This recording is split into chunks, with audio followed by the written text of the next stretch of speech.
शिवाष्टकम्। प्रभुं प्राणनाथं विभुं विश्वनाथं जगन्नाथनाथं सदानन्दभाजं भवद्भव्यभूतेश्वरं भूतनाथं शिवं शङ्करं शम्भुमीशानमीडे। गले रुण्डमालं तनौ सर्पजालं महाकालकालं गणेशाधिपालं जटाजूटगङ्गो तरङ्गैर्विशालं शिवं शङ्करं शम्भुमीशानमीडे। मुदा माकरं मण्डनं मण्डयन्तं महामण्डलं भस्मभूषाधरं तम् अनादेयपारं महामोहमारं शिवं शङ्करं शम्भुमीशानमीडे। तटाधो निवासं महाट्टाट्टहासं महापापनाशं सदा सुप्रकाशं गिरीशं गणेशं सुरेशं महेशं शिवं शङ्करं शम्भुमीशानमीडे। गिरीन्द्रात्मजा सङ्गृहीतार्धदेहं गिरौ संस्थितं सर्वदा सन्निगेहं परब्रह्म ब्रह्मादिभिर्वन्द्यमानं शिवं शङ्करं शम्भुमीशानमीडे। कपालं त्रिशूलं कराभ्यां दधानं पदाम्भोजनं रायकामं ददानं बलिर्वर्ध्ययानं सुराणां प्रधानं शिवं शङ्करं शम्भुमीशानमीडे। शरच्चन्द्रगात्रं गुणानन्दपात्रं त्रिनेत्रं पवित्रं धनेशस्य मित्रम् अपर्णाकणत्रं चरित्रं विचित्रं शिवं शङ्करं शम्भुमीशानमीडे। हरं सर्पहारं चिताभूविहारं भवं वेदसारं सदा निर्विकारं शंसाने वसन्तं मनोजं दहन्तं शिवं शङ्करं शम्भुमीशानमीडे। स्तवं या प्रभाते नरः शूलपाणे पठे सर्वदा भार्गभावानुरक्तः सपुत्रं धनं धान्यमेत्रं कलत्रं विचित्रे समाराध्य मोक्षं प्रयान्ति। प्रभुं प्राणनाथं विभुं विश्वनाथं जगन्नाथनाथं सदानन्दभाजं भवद्भव्यभूतेश्वरं भूतनाथं शिवं शङ्करं शम्भुमीशानमीडे। गले रुण्डमालं तनौ सर्पजालं महाकालकालं गणेशाधिपालं जटाजूटगङ्गो तरङ्गैर्विशालं शिवं शङ्करं शम्भुमीशानमीडे। मुदा माकरं मण्डनं मण्डयन्तं महामण्डलं भस्मभूषाधरं तम् अनादेयपारं महामोहमारं शिवं शङ्करं शम्भुमीशानमीडे तटाधो निवासं महाट्टाट्टहासं महापापनाशं सदा सुप्रकाशं गिरीशं गणेशं सुरेशं महेशं शिवं शङ्करं शम्भुमीशानमीडे गिरीन्द्रात्मजा सङ्गृहीतार्धदेहं गिरौ संस्थितं सर्वदा सन्निगेहं परब्रह्म ब्रह्मादिभिर्वन्द्यमानं शिवं शङ्करं शम्भुमीशानमीडे कपालं त्रिशूलं कराभ्यां दधानं पदाम्भोजनं रायकामं ददानं बलिर्वर्ध्ययानं सुराणां प्रधानं शिवं शङ्करं शम्भुमीशानमीडे शरचन्द्रगात्रं गुणानन्दपात्रं त्रिनेत्रं पवित्रं धनेशस्य मित्रम् अपर्णाकणत्रं चरित्रं विचित्रं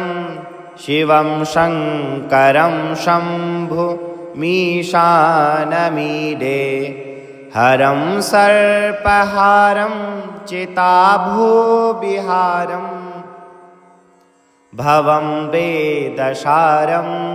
सदा निर्विकारं शंसाने वसन्तं मनोजं दहन्तं शिवं शङ्करं शम्भुमीशानमीडे स्तवं या प्रभाते नरः शूलपाणे पठे सर्वदा भार्गभावानुरक्तः सपुत्रं धनं धान्यमेत्रं कलत्रं विचित्रे समाराध्य मोक्षं प्रयान्ति प्रभुं प्राणनाथं विभुं विश्वनाथं जगन्नाथनाथं सदानन्दभाजं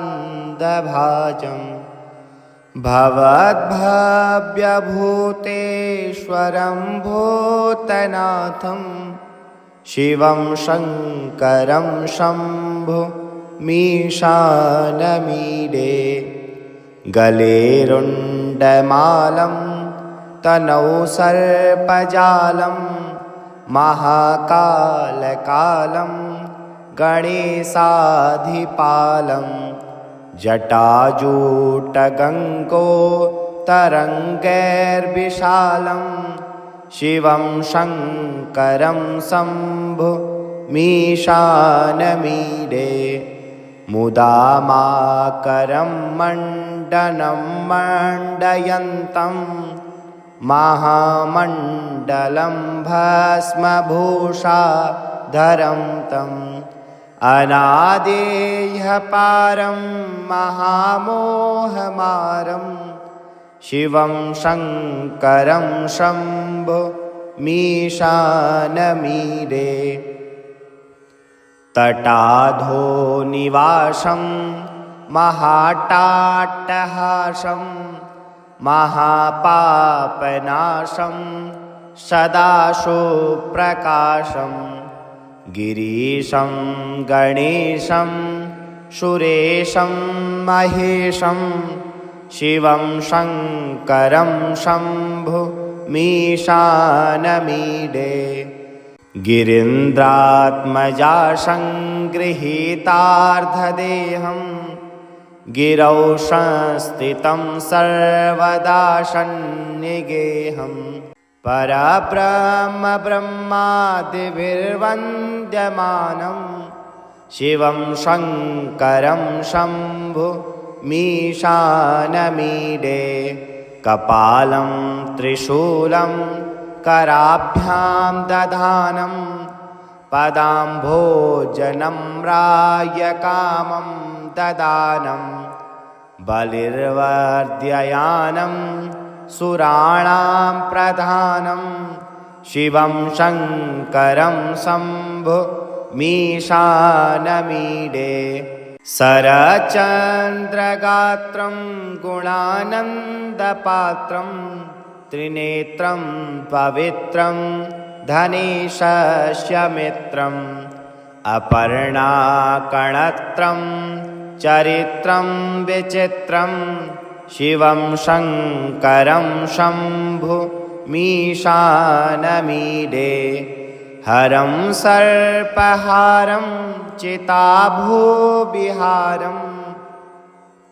भवं वेदसारं सदा निर्विकारं शंसाने वसन्तं मनोजं दहन्तं शिवं शङ्करं शम्भुमीशानमीडे स्तवं या प्रभाते नरः शूलपाणे पठे सर्वदा भार्गभावानुरक्तः सपुत्रं धनं धान्यमेत्रं कलत्रं विचित्रे समाराध्य मोक्षं प्रयान्ति प्रभुं प्राणनाथं विभुं विश्वनाथं जगन्नाथनाथं सदानन्दभाजं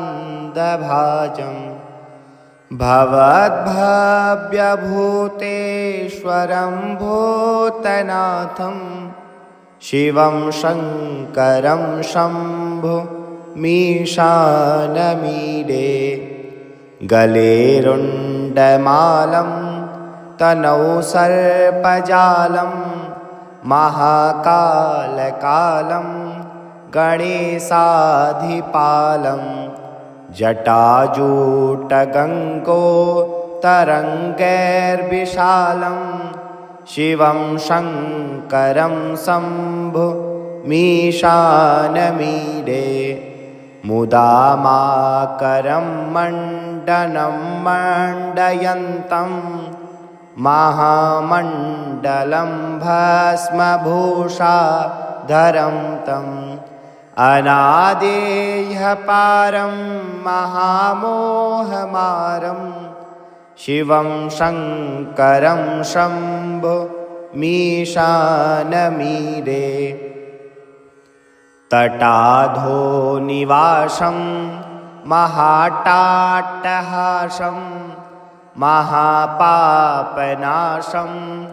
सदा सुप्रकाशं गिरीशं गणेशं सुरेशं महेशं शिवं शङ्करं शम्भुमीशानमीडे गिरीन्द्रात्मजा सङ्गृहीतार्धदेहं गिरौ संस्थितं सर्वदा सन्निगेहं परब्रह्म ब्रह्मादिभिर्वन्द्यमानं शिवं शङ्करं शम्भुमीशानमीडे कपालं त्रिशूलं कराभ्यां दधानं पदाम्भोजनं रायकामं ददानं बलिर्वर्ध्ययानं सुराणां प्रधानं शिवं शङ्करं शम्भुमीशानमीडे शरचन्द्रगात्रं गुणानन्दपात्रं त्रिनेत्रं पवित्रं धनेशस्य मित्रम् अपर्णाकणत्रं चरित्रं विचित्रं शिवं शङ्करं शम्भुमीशानमीडे हरं सर्पहारं चिताभूविहारं भवं वेदसारं सदा निर्विकारं शंसाने वसन्तं मनोजं दहन्तं शिवं शङ्करं शम्भुमीशानमीडे स्तवं या प्रभाते नरः शूलपाणे पठे सर्वदा भार्गभावानुरक्तः सपुत्रं धनं धान्यमेत्रं कलत्रं विचित्रे समाराध्य मोक्षं प्रयान्ति प्रभुं प्राणनाथं विभुं विश्वनाथं जगन्नाथनाथं सदानन्दभाजं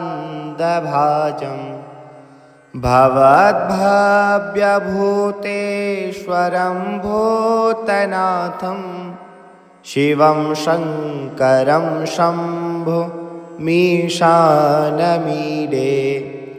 गले रुण्डमालं तनौ सर्पजालं महाकालकालं गणेशाधिपालं जटाजूटगङ्गो तरङ्गैर्विशालं शिवं शङ्करं शम्भुमीशानमीडे मुदामाकरं मण्डनं मण्डयन्तं महामण्डलं भस्मभूषाधरं तम् अनादेयपारं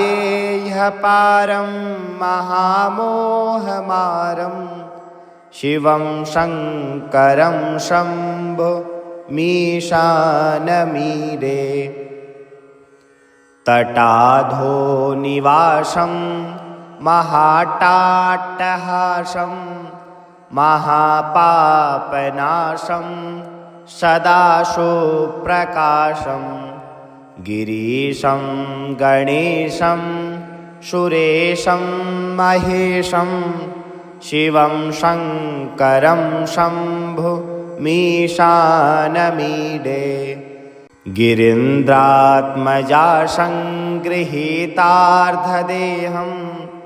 गिरौ संस्थितं सर्वदा सन्निगेहं परब्रह्म ब्रह्मादिभिर्वन्द्यमानं शिवं शङ्करं शम्भुमीशानमीडे कपालं त्रिशूलं कराभ्यां दधानं पदाम्भोजनं रायकामं ददानं बलिर्वर्ध्ययानं सुराणां प्रधानं शिवं शङ्करं शम्भुमीशानमीडे शरचन्द्रगात्रं गुणानन्दपात्रं त्रिनेत्रं पवित्रं धनेशस्य मित्रम् अपर्णाकणत्रं चरित्रं विचित्रं शिवं शङ्करं शम्भुमीशानमीडे हरं सर्पहारं चिताभूविहारं भवं वेदसारं सदा निर्विकारं शंसाने वसन्तं मनोजं दहन्तं शिवं शङ्करं शम्भुमीशानमीडे स्तवं या प्रभाते नरः शूलपाणे पठे सर्वदा भार्गभावानुरक्तः सपुत्रं धनं धान्यमेत्रं कलत्रं विचित्रे समाराध्य मोक्षं प्रयान्ति प्रभुं प्राणनाथं विभुं विश्वनाथं जगन्नाथनाथं सदानन्दभाजं भवद्भव्यभूतेश्वरं भूतनाथं शिवं शङ्करं शम्भुमीशानमीडे गले रुण्डमालं तनौ सर्पजालं महाकालकालं गणेशाधिपालं जटाजूटगङ्गो तरङ्गैर्विशालं शिवं शङ्करं शम्भुमीशानमीडे मुदामाकरं मण्डनं मण्डयन्तं महामण्डलं भस्मभूषाधरं तम् अनादेयपारं महामोहमारं शिवं शङ्करं शम्भुमीशानमीडे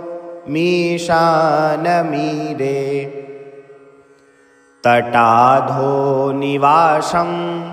महाट्टाट्टहासं महापापनाशं सदा सुप्रकाशं गिरीशं गणेशं सुरेशं महेशं शिवं शङ्करं शम्भुमीशानमीडे गिरीन्द्रात्मजा सङ्गृहीतार्धदेहं गिरौ संस्थितं सर्वदा सन्निगेहं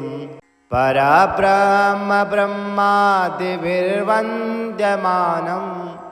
शिवं शङ्करं शम्भुमीशानमीडे कपालं त्रिशूलं कराभ्यां दधानं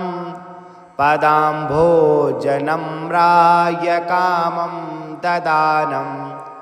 बलिर्वर्ध्ययानं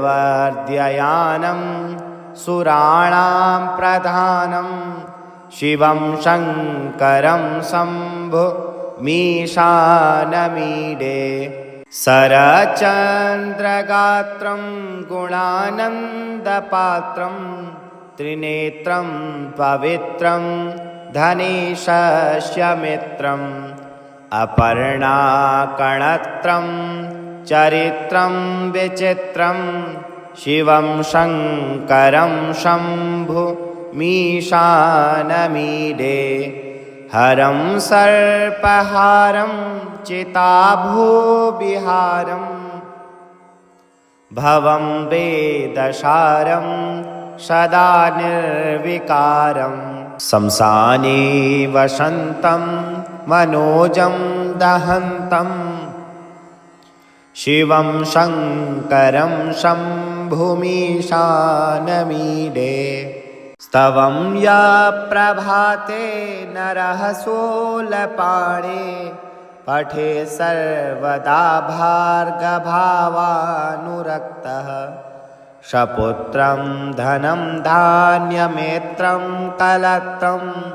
विचित्रे समाराध्य मोक्षं प्रयान्ति प्रभुं प्राणनाथं विभुं विश्वनाथं जगन्नाथनाथं सदानन्दभाजम् भवद्भव्यभूतेश्वरं भूतनाथं शिवं शङ्करं शम्भुमीशानमीडे गले रुण्डमालं तनौ सर्पजालं महाकालकालं गणेशाधिपालं जटाजूटगङ्गो तरङ्गैर्विशालं शिवं शङ्करं शम्भुमीशानमीडे